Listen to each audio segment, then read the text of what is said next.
आज की कहानी जुड़वा सासू माँ। जब मैं शादी कर ससुराल आई उस समय मेरी सास के पैर में फ्रैक्चर के कारण प्लास्टर चढ़ा हुआ था। शादी के 3-4 दिन तक जब तक नंदे घर पर थी उन्होंने सास का सारा कामकाज संभाला हुआ था।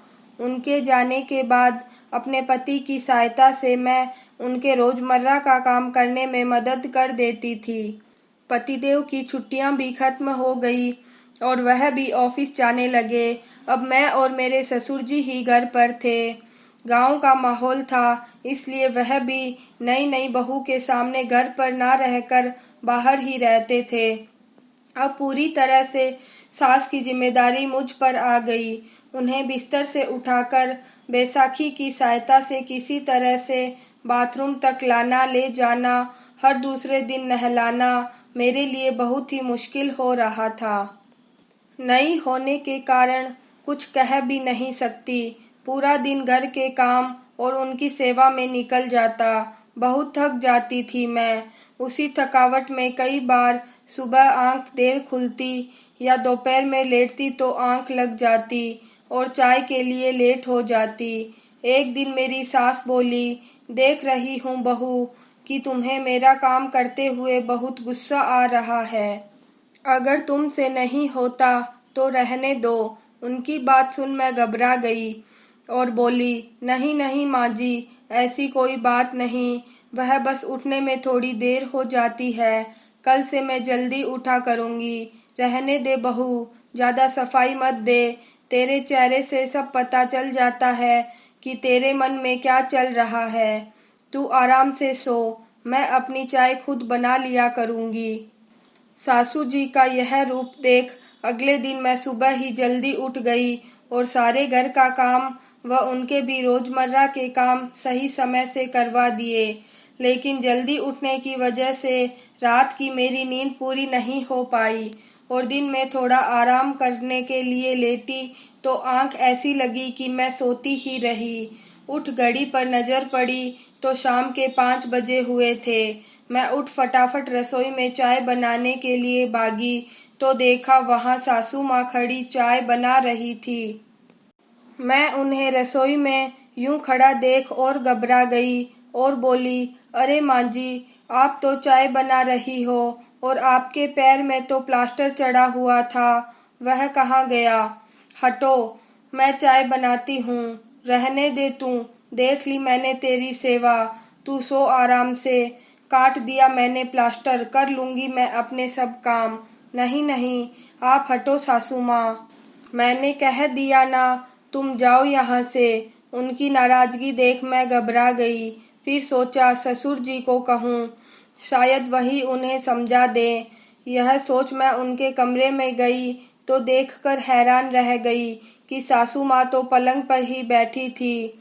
मैं उन्हें फटी फटी नजरों से देखती रही। माँ जी, आप यहाँ तो रसोई में। मुझे अपनी नजरों पर यकीन ना हुआ और मैं एक बार फिर से रसोई में गई। वहां भी सासू माँ ही थी। अब तो मेरी सचमुच घबराने की बारी थी। मैं वापस कमरे में आई तब तक पतिदेव भी आ गए थे। वह भी मेरी हालत देख मुस्कुराने लगे। लो बहू, अपनी जुड़वा सासू माँ के हाथ की चाय पियो। बैठ जा बहू, हमने तो बड़ों बड़ों को हैरान कर दिया है, फिर तुम तो ठहरी हमारी सीधी सादी सी बहुरानी। उनकी बात सुन सभी हंसने लगे। मेरी सासू माँ बोली, बहू, यह मेरी जुड़वा बहन है, शादी में आ नहीं पाई थी इसलिए आज मिलने आई है। तुम सो रही थी इसलिए हमने परेशान करना सही नहीं समझा। तुम्हें हैरान करने के लिए ही यह चाय बनाने चली गई थी। मैंने उठकर उनके पैर छुए और ध्यान से दोनों के चेहरे को देखा। बिल्कुल हूबहू एक जैसी शक्लें दोनों की। चेहरे व हाथ पर दोनों ने गोदने टैटू भी एक जैसे गुदवाए हुए थे। मैं बोली, माँ जी, आप दोनों तो बिल्कुल एक जैसे दिखते हो। मैं तो पहचान ही नहीं पाई।